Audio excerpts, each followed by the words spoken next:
Hello guys, and welcome back to my YouTube channel. It's your girl, it's the L to the A. You already know. If you don't know yet, Hansin Hong Kong, you are new to this channel, so please go down and hit the red subscribe button below to become part of this very beautiful family. I know some people are saying a man that don't enter for bush again, a man that don't lose again. Me, I'll be here till thy kingdom come. It's just that some days like today I'm so lazy to put up the tripod and put my phone to eat. I'm so lazy to mount up my ring light. This is not even my ring light, so guys.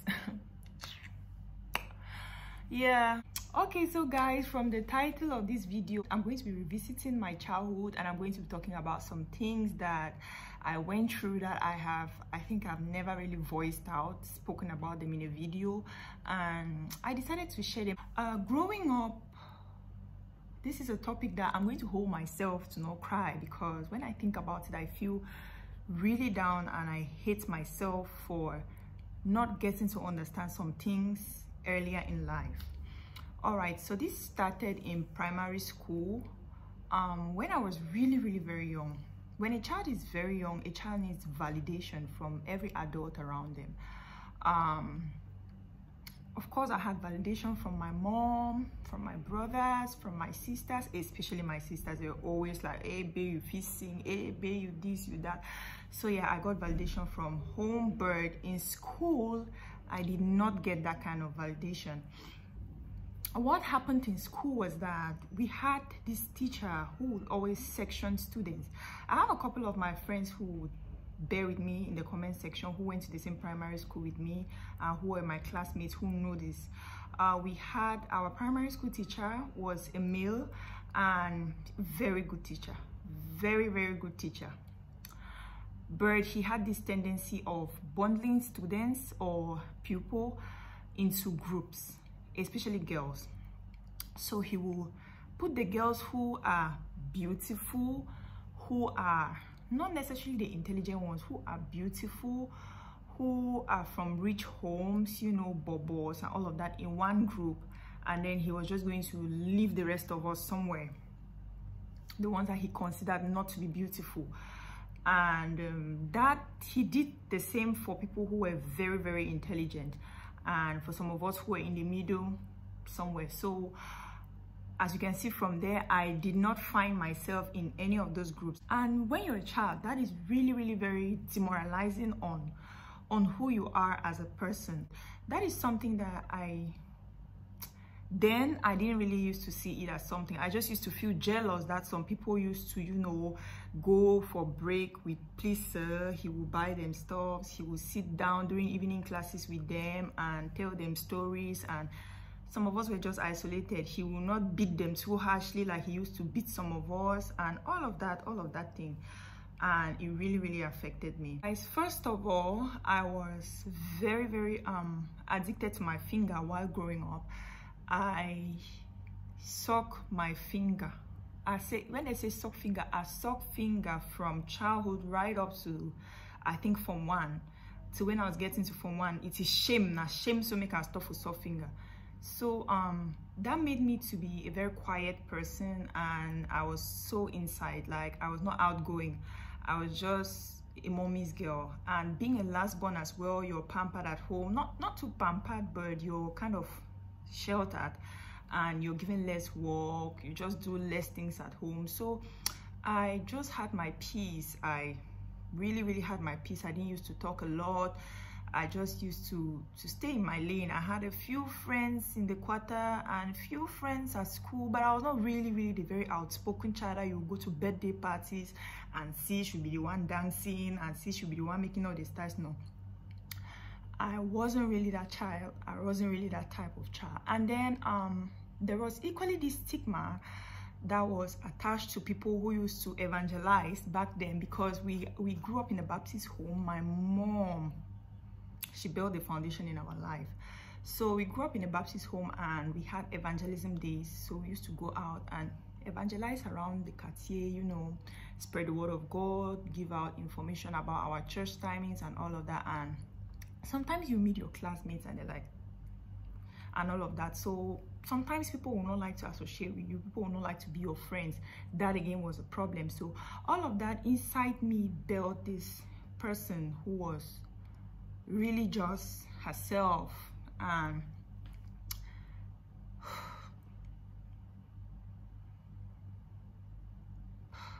all right,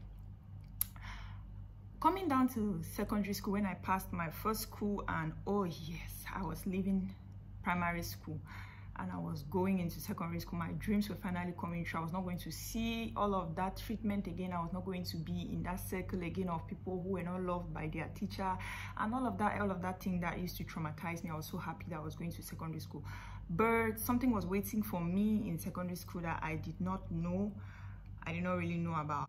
We do not really talk about, or we do not really say that we experienced bullying, because we don't know the definition. We don't know how that is birthed.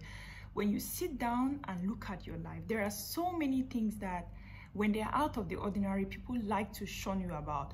Like if your height is below what people term normal, if it's above what people term normal, if you're darker than what people term normal, if you're fairer than what people term normal, like anything, your ears are bigger than what people term normal, they turn to bully you with that. They turn to insult you, they turn to put you down, look down on you because of that. For me, or in my case, that started manifesting when I was in secondary school.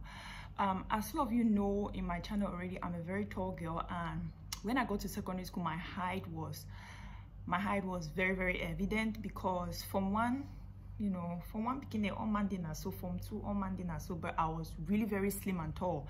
So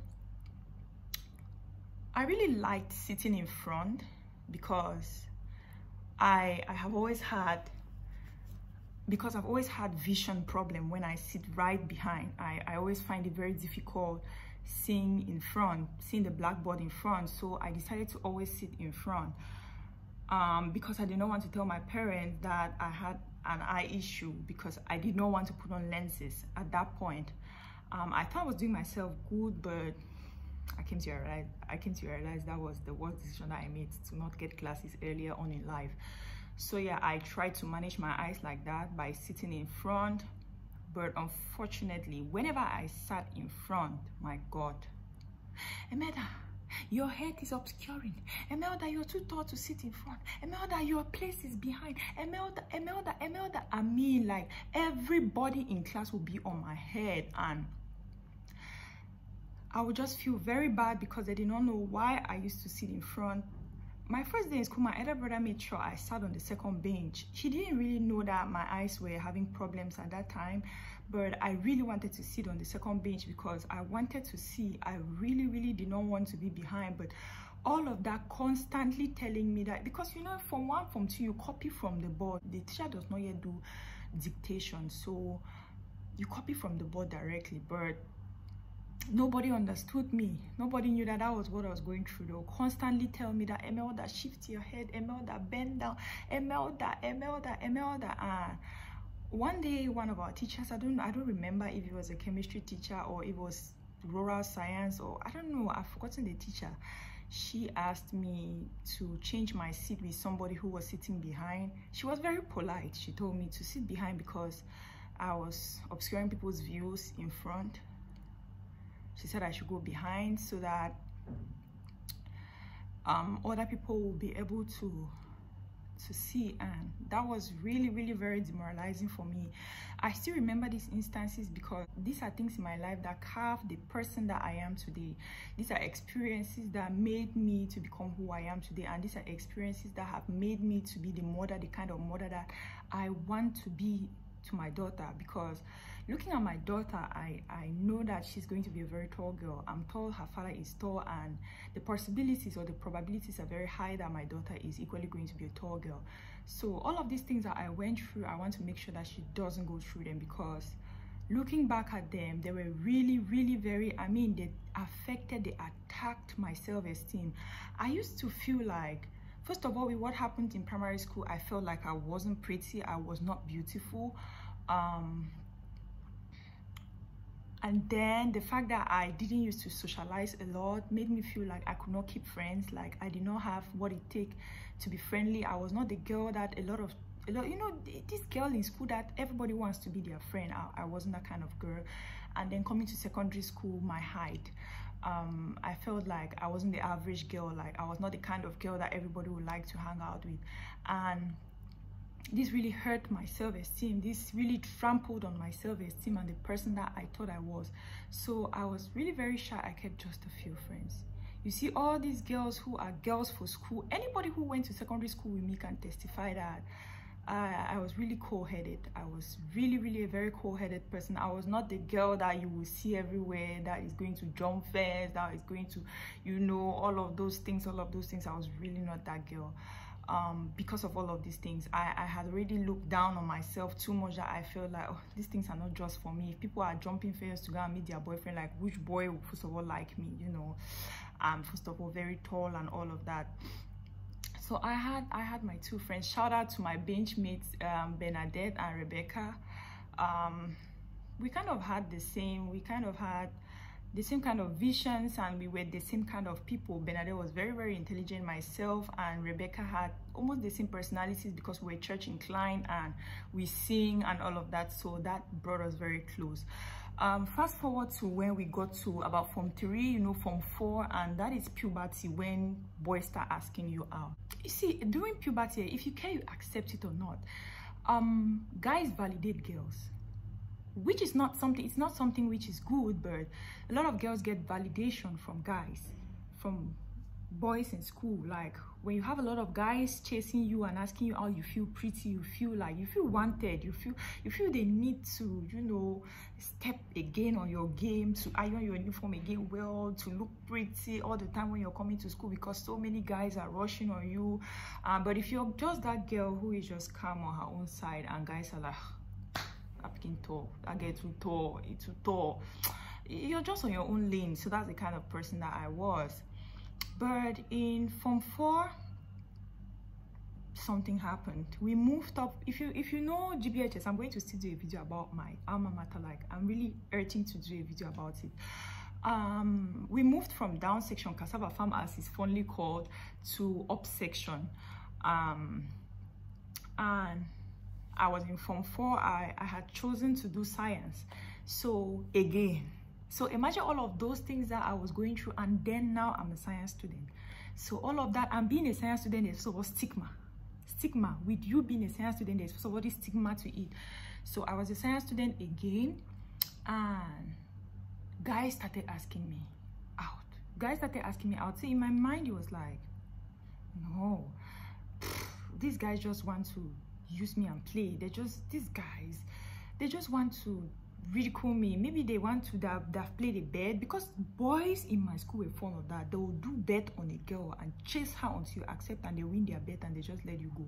So first of all, I had told myself that I was not going to have any relationship till I get to university, because my elder brother had once told me that every relationship in secondary school is useless.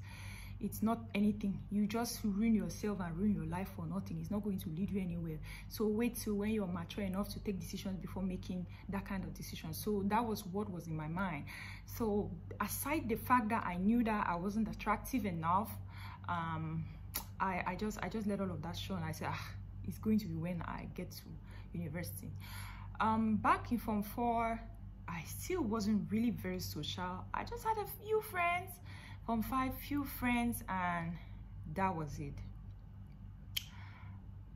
In Form 5, I had an encounter. In Form 5, I had an encounter with somebody that I cannot really remember. There was this lady who saw me one day. Because we used to sell in the market, myself and my elder sisters, we used to hawk in the market. One day I was hawking, and this very nice lady walked up to me, and she said, "Mom, you are very pretty." You know, I knew my mom. It's not like nobody had ever told me that. My mom validated me in so many ways. My elder sisters, my elder brothers, they validated me in so many ways, but I had never heard it from a stranger. Like, no stranger, nobody out of my family had ever validated me. Like, I love your height, I really love your complexion. First of all, I was very dark. Like, you know, the light is making my complexion a little bit fair, but I'm still very dark. very dark again because of the sun that I used to march under from New Bear right up to Ntamulung every day and back. So I was darker. And then I was very tall. I was very tiny, very tiny. So this woman told me, Form 5, this woman told me that you're very gorgeous. And she was very outspoken about it. She said, you're very gorgeous and I love your height. I really love your height. You're such a pretty girl. And I was selling. So you can imagine, if you imagine me for market, so much day for my food and all of that. I was like, hey, really? Maybe there's something about me that I don't know. And this was a turning point in my life. This was a turning point. I mean, somebody changed my life on that day. I felt validated.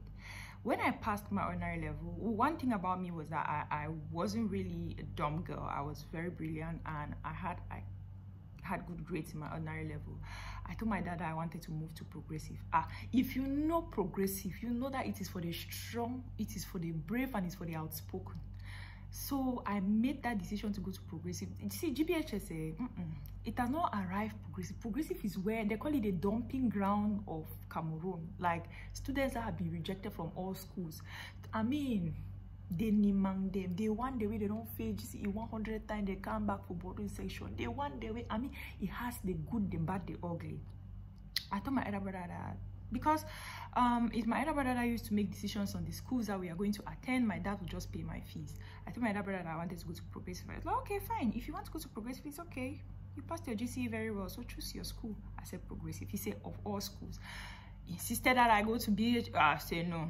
Insisted that I go to any board. I said no boarding school. I've never even liked boarding school. I said no, progressive. And my mom was so happy that I decided to stay home again.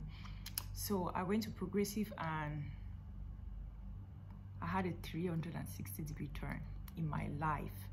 I really wish, sometimes I sit and wish that this 360-degree came when I just got to secondary school and I felt a lot better about myself and I felt like I was wanted. I felt like I was validated. I felt like I was pretty.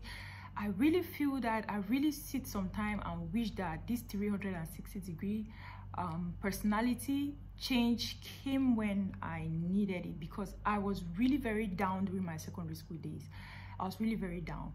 Apart from when I got to Form 5, that I became a little bit more outspoken and less shy, because I needed to be bold to be able to send guys away, because you know, when the boys start training around you, you need to be able to equally blast, you know, all of that. So I really wish that I had made this decision earlier in life, because when I made the decision, when I started seeing my worth, when I started talking back when people made comments about my height, things changed for me. People started seeing my worth when I started seeing my worth. And that is what I'm going to tell my daughter. If you don't see your worth, if you do not see how pretty you are, if you look down on yourself, people will look down on you. If you say you're so tall, you're so ugly, people will say you're so tall, you're so ugly. But if you tell yourself that I'm pretty, I have the best height in the world, you walk with your head high, people will respect you and people will see that beauty in you. And that is what I told myself when I went to progressive. Like, I was no-go zone. You make a comment about my height and make a comment about your own height. Like, people will even be scared to talk about my height. Lower seat, upper seat, I was very outspoken. Very outspoken. Like, you say something wrong, I come for you. I come for you. I don't even hold back. Like, I became more outspoken, and I started feeling like, oh, there's something about my height, because a lot of people started telling me, Imelda, you have a very good height. Have you ever thought of modeling? Do you play basketball? Yeah, I used to get this question a lot, like, do you play basketball? And my discipline master walked up to me sometime and told me to join the school team. I was like, I don't even know what basketball is. I don't even know it. How can I join school team? So all of that validated me in one way, that my confidence level was up like this. And then, you know, when you're tall, I started feeling myself. I felt like, God, I was on top of the world. So yeah, that's where my story changed. And university, people who know me from university will not even know that this is something that happened to me, or that I was first of all this kind of person. But people who know me from primary school and a little bit of secondary school still wonder how I turned out to be this very outspoken person who can even have a YouTube channel, who can even talk about, you know, things that a lot of people cannot talk about. And let me tell you something. Look back at all of those girls that used to feel like they were the most pretty, who used to hang around their beauty. Look at them today and pick them and show me the ones that are more successful or are very successful because of that beauty. It's just a handful of them, a few of them. Beauty will get you nowhere. So if you're still very young and you're watching this video and you're still maybe in secondary school, and you still feel like, oh my God, I have a lot of beautiful people around me. Beauty will not give you a job. Okay, it can help to give you a job, because at some point in my life I started getting interviews and, you know, job offers because of my looks, and because people will just see me like that on the interview and they're like, this girl is so pretty, and they'll decide to call me back for the next interview. So your looks and your presentation will, you know, give you an upper hand. Bird is not going to take you anywhere higher than that. So the reason why I'm doing this video is just to tell you that you don't know what is behind any personality. You see people right now, you don't know what they have gone through. And if you're going through that now, if you're feeling bad about yourself, if your self-esteem is being attacked by people, they say, oh, you're too short, you're too black, you're too tall, you're too this, you're too that. Tell yourself, look for all the positive things that that personality or that aspect of you has, and dwell on it. Because let me remind you, if you do not do that for yourself, nobody will do it for you. If you don't take hold of yourself, if you don't acknowledge the fact that you're beautiful, you're better, you're stronger, your height is the best, your color is the best, everything that you have is the best way that God should have created you. Like, people will look down on you the way you look down on yourself. You radiate the energy that people give to you. You radiate a negative energy about yourself, people will give you back that negative energy. You radiate a positive energy, they will give you back same positive energy. So guys, if you have children, make sure you talk to them and make sure you find out how they feel about themselves. You know, I did not have this discussion with anyone. Nobody ever sat me down and tried to find out, like, do you feel you're pretty? Have you ever sat and felt like you're not beautiful enough, like you're not up to the class of some people? Like, that's not something that your normal regular African mother will sit you down and begin to tell you. But right now I am so focused on doing that. Like, I will be very intentional about my daughter because of these things that happened in my life. So I'm grateful for them, because if they did not happen, I will not know how to bring her up, and I will not know her needs. I will not know where she might be bullied. I will not know where she might feel like, and especially she's going in a country where she's totally different. Like, she's a black girl, she might be very tall, she might be very thin, you know, she has different characteristics from regular children of this country. So gosh, all of what I went through, I have to correct it on her. She has to be feeling on top of the wall by the time that she understands who a human person is. So guys, train your children very well. If you're a mother, teach your children that they are beautiful. Tell them every day, validate them, because even when there is nobody else outside who validates them, your validation means a lot to your children. So many things that children go through when they are young, it comes back to them. Like, some of them do not forget right up to when they turn 20, 21, they never forget. Like, it sticks to them and it traumatizes them for the rest of their lives. So make sure your child grows on the very good background. Your child grows up with the best foundation, and your child knows how treasured they are. And if you're an outsider, if you're someone who always likes to talk down on people, please, when you see a young child, when you see a small child, when you see a teenager, don't try to make that child feel less of themselves. You don't know what is doing to that person, to that child's personality. Don't tell me you're too short. They begin short. Why are you short so? That just comments that some of us do them like jokes. And but you don't know how many people who have made that kind of joke about that child, and how that child is already feeling about themselves with you saying it. You understand? So cease from always saying that. I had my little sister that when she was growing up, we used to always laugh at her ears. Like, we used to always laugh at her ears. And sometimes I sit back and I wonder that, did this actually affect her like how when people laughed at my height, it affected me? Of course it did affect her, because most of the times now she used to do hairstyles to cover her ears. She used to tie her hair so that her ears would not show and all of that. That definitely was bullying her, and that definitely made her to want to change that part of her body to make her feel like she was not pretty, which is not good. So let's stay away from all of those things. Validate children. When you see a little child anywhere, tell the child how pretty, how gorgeous they are. Even if truly in your mind you don't feel it, maybe what you say to that child. I don't know if the woman who stopped me that day told me that out of her mind, but what she told me changed my life. Just say a positive word to that child. You don't know what that child is already going through. You don't know if that child is seeking validation from an outsider, and your words might just be it for that child. So guys, bullying is a no-no, and bullying is real in Africa. Don't say it's an American thing or it's a Western thing. Bullying is real in Africa. It is real in our countries. It's real in our schools. It is real everywhere. I know of people, I've shared this story with a few people, and they have told me about their own stories about me. I was too fat. I was very fat. I was overweight, and people used to laugh at me. I used to feel bad about myself. I didn't used to feel gorgeous. People have told me, oh, I was too short. Like, I used to be very, very short. I was a shortest, and people used to. So everybody has their own things that has made them, you know, feel down about themselves, lost confidence in themselves while growing up. Teach your children not to laugh at others. Teach your children not to bully others. Teach your children not to see anything out of the regular as if it's a taboo, as if it's something to make fun of.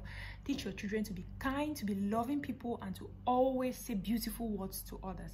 Thank you guys for watching this video. I hope this story down to my childhood and me growing up has given you an insight of Imelda, of the baggage that she used to carry, and the things that made her who she is and why she is very outspoken right now. If you've always asked yourself, like, how did Imelda change like this? I used to know Imelda, she was a child, she was very quiet. Like, this is how this happened, this is why I changed, this is why I became outspoken, this is how all of it happened, and I am the person that I am today.